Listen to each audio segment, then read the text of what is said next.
일상이 바쁜 여러분들을 대신해서 지식과 인사이트를 정리해드리는 매일 독서 매일 인사이트입니다. 오늘은 나의 첫 금리 공부, 이 책에 대해서 한번 살펴보도록 하겠습니다. 책이 상당히 재미있고 유용한 그런 지식을 많이 담고 있는 것 같아요. 전체 내용 중에 가장 실용적인 부분들 몇 가지만 간단하게 살펴볼 수 있도록 하겠습니다. 타이틀은 해외 투자가 정답이다.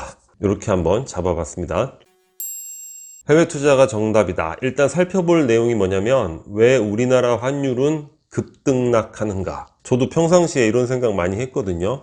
세계 경제가 요동치고 우리에게서 문제가 발생한 것이 아닌데 왜 우리가 환율 급등락이라는 이런 문제를 안아야 되는가. 우리는 여전히 후진국인가 이런 생각들을 해보곤 했는데 전혀 그렇지가 않다고 합니다. 하나의 그냥 특성이라는 거예요. 그러니까 우리 경제가 해외 입장에서 투자도 쉽고 또한 중요한 게 뭐냐면 회수도 쉽다는 거예요. 그러니까 자본이 들어오고 나가고 하는 것이 굉장히 손쉬운 그런 시스템을 우리가 갖고 있기 때문에 세계 경제 위기가 발생한다거나 하게 되면 안전자산을 선호하니까 달러를 확보하려고 하죠. 그래서 우리나라에 투자해 있는 자금을 이제 회수하는 과정에서 환율이 이제 급등하게 되는 이런 현상이 발생하게 된다고 합니다. 그리고 또 하나의 개념이 뭐냐면 외환보유고라는 개념이에요. 저는 외환보유고가 많으면 왠지 뿌듯하고 안전한 느낌? 그런 것들을 가져왔는데 이 책을 보면서 그 외환보유고가 많은 게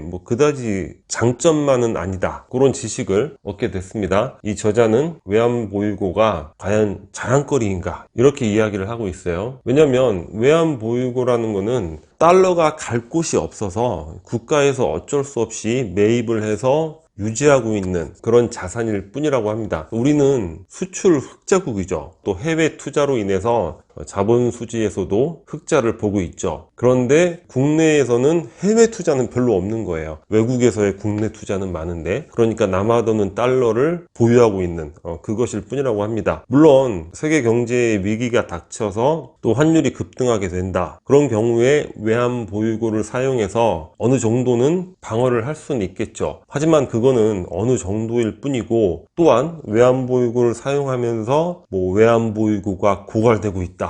이러한 뉴스가 나오면 더욱 심리를 위축시킨다는 거죠. 그러니까 위험을 크게 키울 수 있다고 합니다. 예를 들어서 환율이 급등을 하면 이런 부분들은 자연스럽게 해결되는 게 좋다는 거예요. 어떻게 되죠? 우리나라의 수출 기업들은 이익이 늘어나고 수출의 기회가 굉장히 늘어나죠. 그러면서 무역 수지가 개선되고 그런 과정에서 이제 환율이 하락해 나갈 수 있다는 거예요. 근데 예를 들어서 우리가 해외 투자가 많다. 그러면 어떻게 됩니까? 환율이 급등한다. 그러면 해외에 투자한 자산이 가치가 올라가는 거죠. 왜냐? 원화 가치가 하락하기 때문에. 그러면 일정한 시점에 그 자산을 매도를 한다는 거예요. 왜냐? 현차익으로 큰 이익을 볼 수 있기 때문이죠. 그러니까 그런 부분들이 환율 급등을 상쇄시키는 도구가 되어야 된다는 거예요. 그러니까 국가에서도 국민연금도 최근에는 30% 정도 해외 투자를 하면서 해외 투자 비중을 높이고 있는데 아직 턱없이 부족하다고 하고 특히 민간 부분에서 해외 투자가 부족하다고 합니다. 최근에는 서학개미라고 해서 해외 투자도 많이 늘어나고 있는 것 같은데 더욱 늘어나는 게 좋다는 거예요. 그렇게 되면 원화에 대한 매수, 매도 수요가 동시에 존재를 하는 거기 때문에 우리의 통화가 국제적 신뢰도를 갖는데도 도움이 된다는 거죠. 그러니까 두 가지 측면인 것 같아요. 우리가 해외 투자를 하는 거. 첫 번째 측면은 뭐냐면 환율이 급등했을 때 해외에 투자한 자산의 높은 수익을 기대할 수 있죠. 그리고 두 번째는 국가적인 차원에서도 민간에서의 해외 투자가 많이 활성화되는 것이 우리 경제를 위해서도 도움이 된다는 거죠. 그래서 해외 투자가 정답이 아닌가.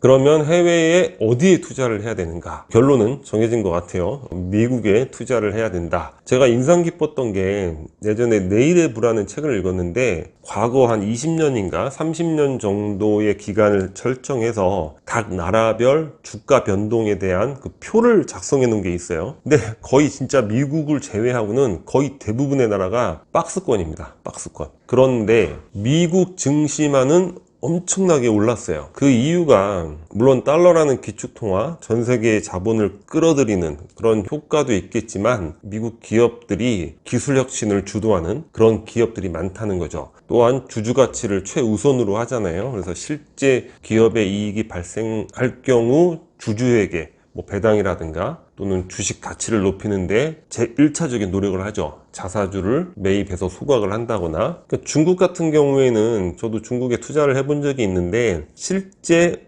기업의 성장은 많이 있었지만 뭐 자사주 소각 이런 것과 정반대되는 오히려 주식 발행을 늘린다거나 그러니까 주주 가치가 훼손되는 거죠. 그러니까 투자자들이 큰 수익을 보기가 어려운 구조로 되어 있는 거예요. 방법은 우리 늘 말씀드리듯이 뭐 1등 기업 2등 기업들 우선적으로 선택해서 개별 주식에 투자를 하는 방법도 있을 것이고 또한 최근에 투자의 신개발품 ETF, 뭐 인덱스 펀드라든가 여러 나름대로 범위를 정해서 투자를 하고 있는 그런 펀드 형식의 ETF에 투자하는 거 이런 것들 좋은 방법일 것 같습니다. 저는 개인적으로 리스크에 대비하는 측면들 그런 관점에서만 해외 투자를 생각을 했었는데 이 책을 보면서 국가적인 차원에서도 그리고 우리 원화의 신뢰도를 위해서도 해외 투자는 굉장히 필요한 것이다. 이런 내용을 보고서 새로운 관점에서 해외 투자를 생각해 보게 됐습니다.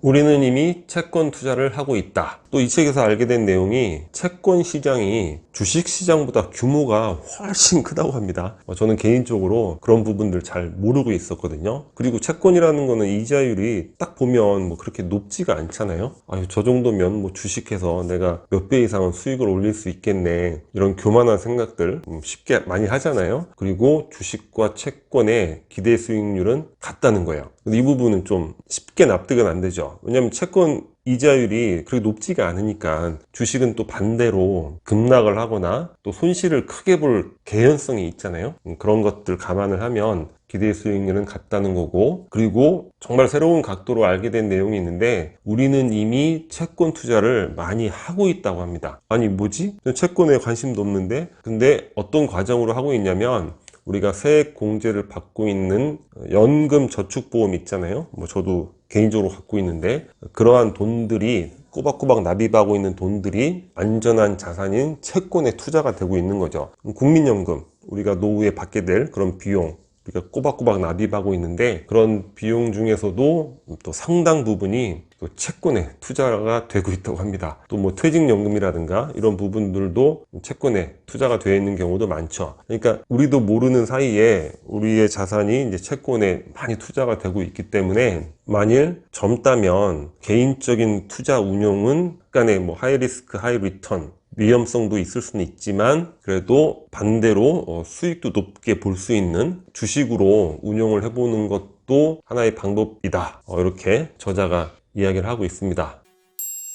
깨닫지 못하고 있던 부분들에 대해서 지식을 갖게 해줘서 매우 유용했던 책인 것 같습니다. 오늘 영상은 여기서 마치도록 하겠습니다. 여기 캐리커처가 구독 버튼이고요. 구독과 좋아요 많이 부탁드리겠습니다. 감사합니다.